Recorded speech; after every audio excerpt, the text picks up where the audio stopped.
This is obviously, I think, for many of us as citizens, not so much as scholars, the most important election in our lives. And it's extraordinarily important in that race is at the center of this election. It's symbolically important, not just for Americans, but for internationally. For many of the journalists who have interviewed me from throughout the world, they have said the same thing. They could never believe whether they were from China, from the Netherlands, from Kenya, or from Brazil. They never could believe, and still don't believe, that a black man could be elected president of the United States. So this is a potentially transformational moment in terms of how the world sees this nation. It's also symbolically, of course, of immense importance to African Americans and to people of color more generally to see the possibility of the first non-white male elected president. I think what many don't understand is how disillusioned black Americans have become with the United States in terms of its racial politics. So this is, election has the possibility, and I think we've seen it on the ground, we've seen it in the media, I think we've seen it in the blog sphere and elsewhere, for at least a temporary reversal in the despair that many African Americans had about racial politics in the United States. It's also an extraordinarily critical election from just a straight political science point of view, in that it very well could lead to realignment, the type of massive change, not just in the presidency, but in the Congress and the institutions of governance at all levels, and in how Americans view politics and what the responsibility of government. I feel guilty for being surprised, since I'm often considered to be one of the doom and gloom political scientists when it comes to the study of race. I've been surprised by how slimy this election has been on the politics of race. It's probably the slimiest election I've seen since Harold Washington ran for mayor the first time in the early 1980s. And I'm just going to be not necessarily partisan, but precise. The GOP has been complicit in evoking racist stereotypes. They haven't played the race card, they've played the racist card. One thing I'm worried about, and this is where I think we'll probably have some conflict and disagreement. I am worried in conclusion, since I know I'm beginning to run out of time, that communities of color, progressive communities, may have too high of expectations for an Obama presidency. And I want to suggest several reasons why that might be the case. One is that the checks and balances of the American bureaucracy, this filibuster in the Senate, make it very difficult to change policies in the type of radical ways that many of us, I believe, hope would be changed, particularly in terms of economic policy, but also, I would argue, policies around gender, sexuality, and race as well. I think one last danger, that we might have to face during the Obama presidency is, I think, the overwhelming belief among some Americans that if Senator Obama is elected president, it means that we no longer have problems with race in this country. Now, as ludicrous as that is, in the mid-1990s, we worked on surveys that show that most white Americans believe that blacks have achieved equality in housing, in employment, in education, in healthcare, and health outcomes.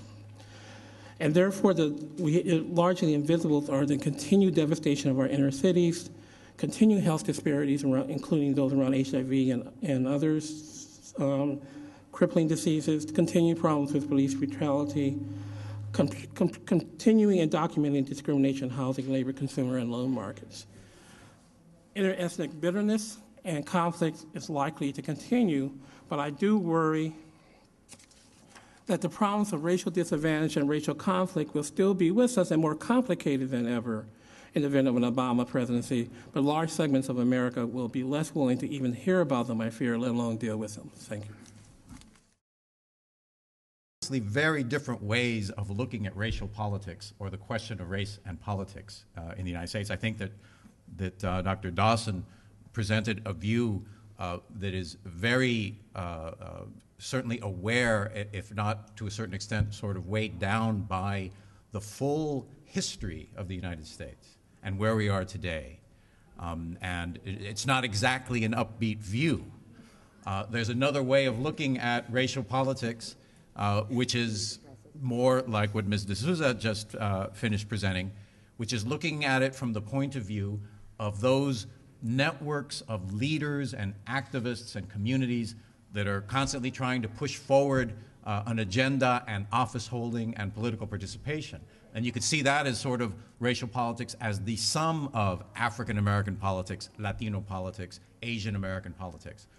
It might not come as any surprise to you that if you were to look at that latter view of racial politics from a Latino perspective, I would suggest that it in fact is not a pessimistic view, that given most of all, I think people are aware of changing demographics in the United States, there is this sense, if you just simply look at the numbers, is that with every electoral cycle, the number of voters increases.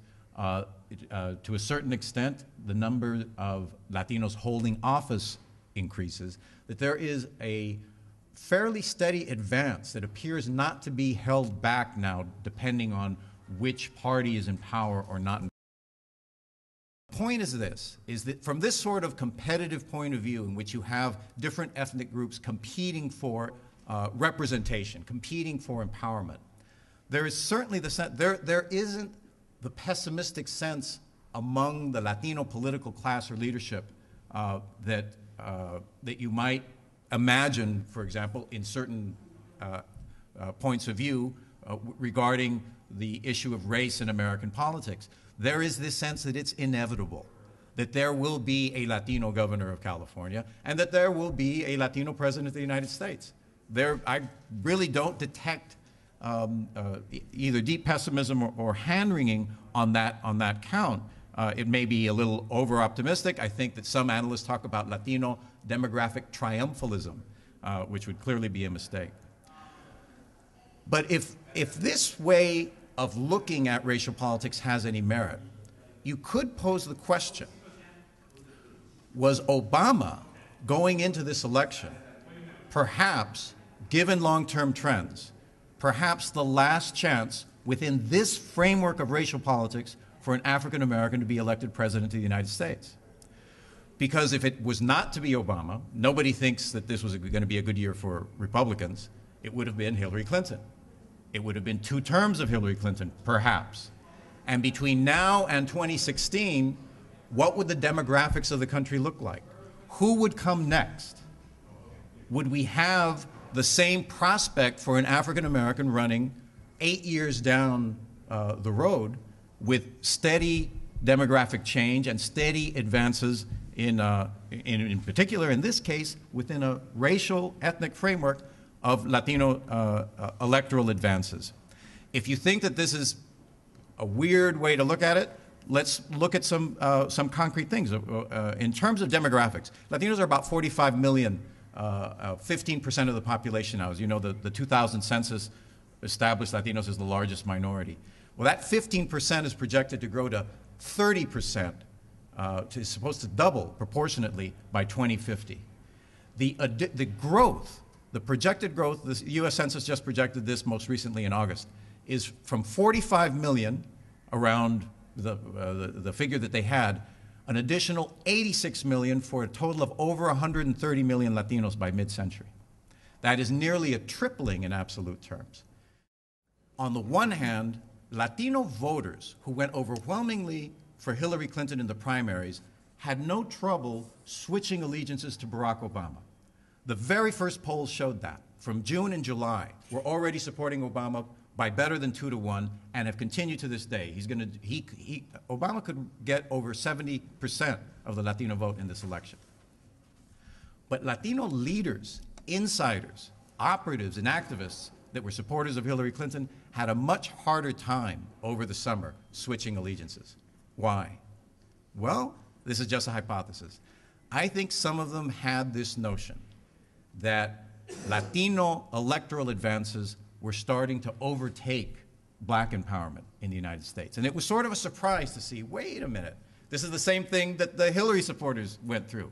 Wait a minute, you mean we're not going to be the first minority president, even if it wasn't going to happen this year, and it certainly wasn't going to happen this year. But maybe after 8 years of Hillary Clinton, the Clintons would have felt the Democratic Party would have felt under pressure then to put forward a minority candidate, and who knows? It could have been a Latino, it could have been an African American.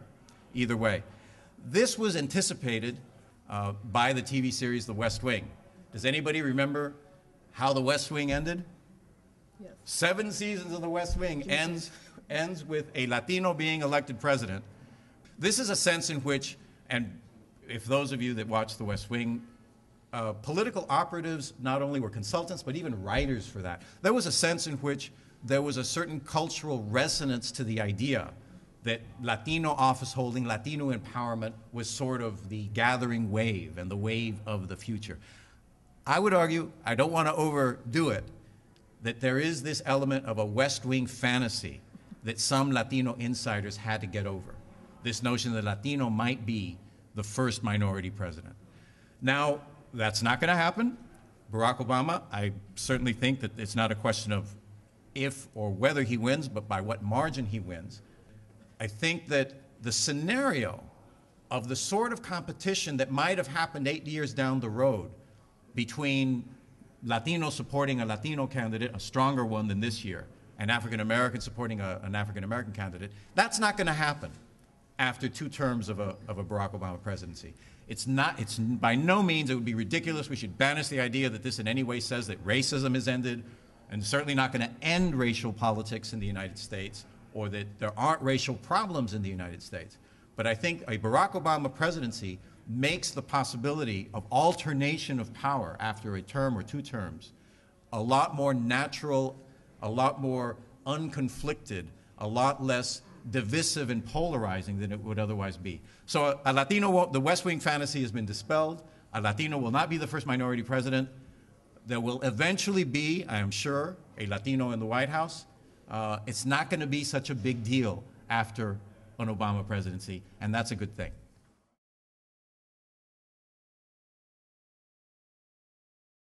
During the primary season, I started getting these phone calls from reporters, and the phone calls went like this. Professor Lacewell, you're a black woman. Do you plan to support Barack Obama because he's black or Hillary Clinton because she's a woman? And, this actually was a question at one point. And at first, because I'm sort of an earnest kind of gal, I would try to actually answer the question. And then I realized it was a ridiculous question. So I started to answer the question like this, which is to say, well, actually, and this is completely true. My mother graduated from Brigham Young University in 1965, and I come from a family where half of them are Mormons, so I plan to support Mitt Romney because he's a Mormon. And in addition to reporters always believing that I was lying, because even as we had a mixed-race candidate running for office, they couldn't wrap their head around how it might be possible that my mother would have been at Brigham Young in 1965, because all they could imagine was a black woman, right? So, but it also suggested to me that what we have going on in this election is a changing of the meaning of identity politics, right? So the way I'd like to talk about this is that this election is crossing borders.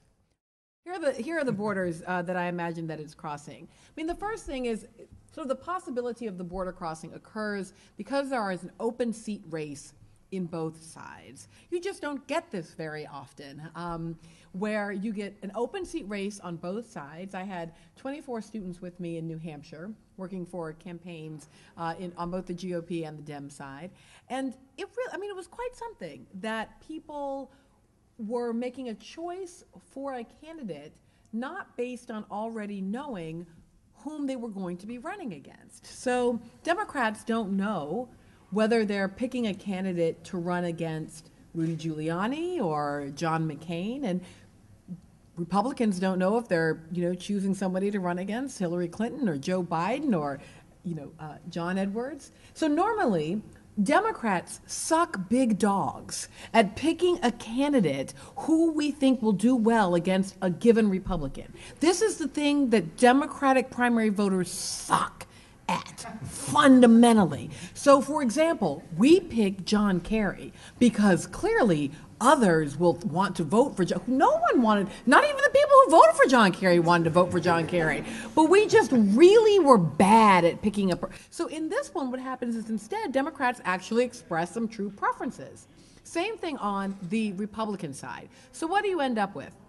that the final 4 candidates for the Democratic nomination for the U.S. presidency are a white woman, a black man, a Latino, and the last white male Southerner in the party. I mean, if you can remember that last debate when all 4 of them are in and you're kind of looking at the stage and going, whoa, the Democratic Party, that's quite something. But things are just as quirky on the GOP side. Remember that the front runners are a Mormon, a Catholic, a moderate, right? Remember, McCain is the moderate in the party. And the only Southern evangelical in the entire race has no chance of winning. And the main person most likely to talk about the question of race is the Southern evangelical. I mean, you can like or not like Huckabee, but he did more talking about the question of race than anybody else. So what is going on in America? When you've got, right, on the Democratic side, a white woman, a black man, a Latino, and a Southerner, and on the Republican side, you've got a Mormon, a Catholic, a moderate, and a Southern evangelical with no chance of winning. This is a nutty, quirky election that already at that moment is crossing a bunch of borders. Now then on top of all of that, the black guy's blackness is always in question. So I've had a hard time over the years trying to convince undergraduate students that race is a social construction. It's tough because, of course, they go, no, I really can't tell black people from white people from Asian people. They got different hair, noses, stuff. I can tell. I said, no, race really is a social construction. No, I'm telling you, there's some genetically different about people. Yep. Well, if ever it was difficult, it got really easy in sort of the cycle from 2006 to 2008, because one little body, that of Barack Obama, went from being not black enough to way too black to Arab, Muslim, Persian, terrorist something, right? So In 6 months. In 6 months, right? One little body in the same historical moment goes into all of these identities. So this sort of social construction of Barack Obama tells us a lot about the fungibility of race, how race moves, right? Really with breakneck speed. Like even those of us who knew that it was socially constructed didn't know that it could be reconstructed quite that quickly. On top of that, again on the GOP side, the moderate wanted to choose as his running mate a Jewish Democrat, but was unable to do so and therefore had to choose a lapsed Catholic, white evangelical woman with 5 kids. What is happening in America? Who is basically running as sort of a uterus, right? She's running as a functional uterus. She's running basically as a claim over and against exactly this kind of terrorizing scenario that America's becoming brown. So don't worry, Bristol and Sarah are going to whiten it right back up, all by themselves, right? By producing plenty of white children to overwhelm this coming changing demographic, right? So there's every border, right? Almost every border that you can imagine at this point is being crossed. And on top of all of that, the economy is in big trouble and we're at war. So whatever model you had as a political scientist about how the world works gets thrown into sort of a new mix at this moment. We know what happens when we're at war. The incumbent party wins, except that our economy is also in the toilet. We know what happens then. The party out of power wins. We know what happens when the white guy runs against the black guy, right? The white guy wins, except, of course, unless maybe the black guy is sort of whitish and the white guy's got a woman on the ticket, right? I mean, so in other words, like everything gets complicated. I keep holding on to the last political science model that makes me feel better, which is that the tall guy wins. That makes me feel much better.